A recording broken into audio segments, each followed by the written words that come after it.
Hello, I am so happy you want to check out this free trial because it is hard to explain what moving through this journey does for you until you get a chance to experience it. And even if you only stay around for the first 2 weeks, you will come away with some inspired next steps to take in your life, as well as tools and concepts that will continue to guide you as you continue forward with your personal path. Our modern culture makes it really hard to make changes in our life, whether it's reaching towards a life long-term goal or living more in the present or breaking a bad habit or addiction that keeps us stuck. We are taught that these things can largely be done by controlling our thoughts or our behavior, which then fixes our negative feelings and our life. So when you have the energy, you spend it on this constant effort to control your thoughts and feelings with sticky notes and to-do lists and planners and phone reminders, whatever it takes to keep yourself in line. You may have tried a lot of prayer and scripture study as well, but even these efforts are likely to get stuck in your head since this heady culture cuts us off from the rest of our body and our spirit and our emotions. When I started creating this journey experience about 8 years ago, I wrote it thinking about what I would want my 8 kids to know about being guided on their path through life so that they could become their most authentic and alive and whole selves. They were each so different. I saw so much beauty in each of them, and I knew the world would try to dim it. So I wrote out an allegorical story and put it in steps and guidelines for how to apply these life journey principles in their everyday life. And the concepts worked, and it helped me, and they helped others whom I began to share them with. But I noticed that for me, after a while anyway, I started to feel kind of heavy to do the things. Like I was just adding more to my plate instead of gathering it within me and being lifted by it. And you know what I mean? If you've ever been or started like a new plan or program and they work for a few weeks and then your mind is ready to try something new and it's no longer motivating to you. So you end up scrolling on your phone or doing some other dopamine seeking activity because going back to your goals is too boring, and then dealing with the disappointment in yourself is too painful. So you go back to old comforting patterns that divert your thoughts and they further disconnect you from the rest of yourself until you work up the energy to try again. And now I know that this shouldn't be this way. The way that we live can actually fill us with energy instead of taking it away. But I lived in this in my head way for a lot of my life. I was rarely fully present in the moment because I had a never-ending to-do list in the back of my head. And I was often questioning if what I was doing right then was really the best use of my time, things like that. Then one day, it felt like my heart started a deep inner battle with my head. I don't know if you've ever gone through this kind of experience before, but it feels like everything gets shaken to your core and you're not even sure who you are or what you want, and you even begin to question your basic core beliefs.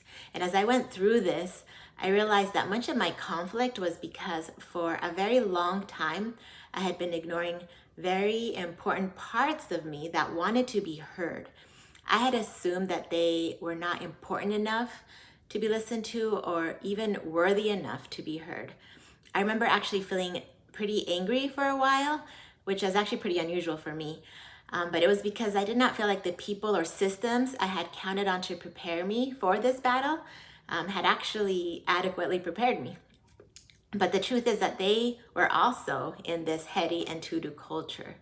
So for example, I was naturally compassionate, and I was taught that doing compassion looked like being nice and doing nice things for others. But no one had taught me that being compassionate meant I sometimes said no to other people's needs and wants, and even sometimes said yes, often said yes to my own needs and wants. And not being aware of this difference actually caused me a lot of slow damage for a long time to that point in my life. So I ended up going to therapy and reading a ton of books about like internal family systems, this inner work, being assertive, having boundaries. And as I did this, it allowed me to start noticing and observing and nurturing. And this was really hard for a person who had been so focused on doing and thinking and doing. But when I started to notice and listen, I discovered an inner wisdom and connection that had always been there, but I hadn't really taken seriously. I questioned it. I didn't acknowledge it very well. And I think it's because I was looking for validation and love and guidance and answers and acceptance out there when it had been within me all along. If you're a Christian, it's worth noting that the scriptures say that the Spirit of God dwells in us, right? Like we need to go inside us to make that connection. So as I stopped grasping for the stuff outside of myself, it felt like I was stepping off a hamster wheel of thoughts and behaviors, walking out of this hamster cage of hurtful beliefs that were no longer serving me, and walking onto the green grass and awe-inspiring beauty of the path that would actually get me where I wanted to go and into who I wanted to be or who I was made to be. And that's what I want for you.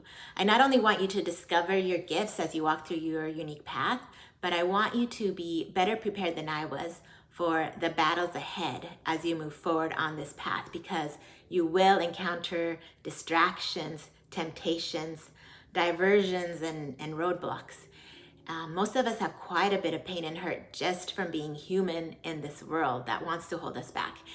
And I want you to feel that healing is a lifelong journey in which you can thrive. As you move through this experience, you will establish systems and boundaries and patterns that help you tune into parts of you that you may have ignored before and which kept you in patterns of numbing or dopamine-seeking behaviors in order to silence them, to shut them out. But once they're heard, you'll feel more whole, more inspired and directed and full of purpose.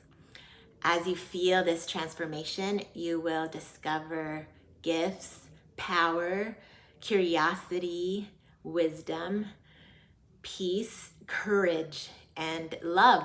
And you'll feel so motivated to keep exploring and moving forward in this more integrated way of being and feeling.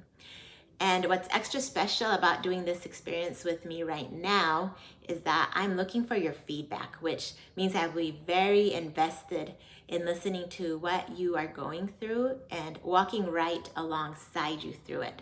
I won't be able to do this as much in the future because life is busy, but I want to make this as awesome as possible before letting others take the lead in coaching it. So I will be very involved with this the first few groups going through this. And so I'm super excited and I look forward to hearing from you and being here for you throughout your journey. So just sign up below and we can get started.